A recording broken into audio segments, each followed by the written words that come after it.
তোমার কাছে তুমি যখন অফিস থেকে আমি যখন সিঁড়িতে উঠছি আমার মানে খুব বিরাট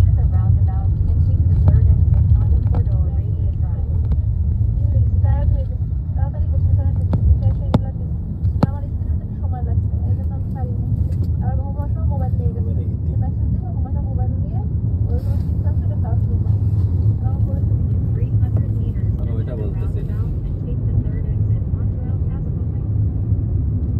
এটা তো তোমার শেষ পর্যায়ে হ্যাঁ দেখেন আপনি এটা তোমার এখন এই সম্পর্ক এবং বিয়ের পরেও আপনাকে বুঝতে হবে যে কোনো না। সময় আমি কিন্তু আপনাকে অবহেলা করছি না, এটা না, আপনাকে না, বুঝতে না, হবে আমার- তোমার কোনো প্রেক্ষাপট হয়তো আছে না না আমি না কিন্তু ওরকম মেয়ে না বুঝছেন না না আমি মানি না এটা।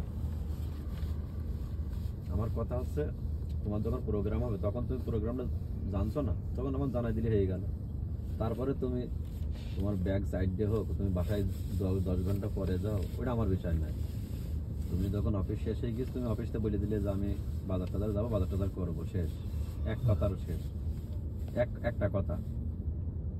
এখন তুমি বাজার ঘাট করছো, তোমার অফিস শেষ হয়ে গেছে, বাজার ঘাট করছো, 4-5টা বাজার নিয়ে গেছো, ঘরে উঠছো, গোসল করছো, এত আমার দেখার দরকার নেই তো। তুমি শুধু আমার জানাই দিলে যে আমি অফিস শেষে বাজারে যাবো, বাজার টাজার করে বাসায় যাবো, শেষ শেষ। তারপরে তুমি তুমি 10টায় করো আমার কাছে কল, 12টায় করো, 1টায় করো, সেটা ব্যাপার নেই, আর সেটার কোনো সমস্যা নেই, কিন্তু আমাকে জানাইতে হবে।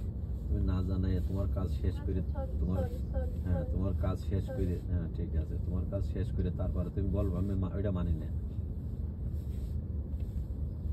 তুমি আগে বলো আমার, শেষ। তারপর হ্যাঁ তারপরে তুমি যত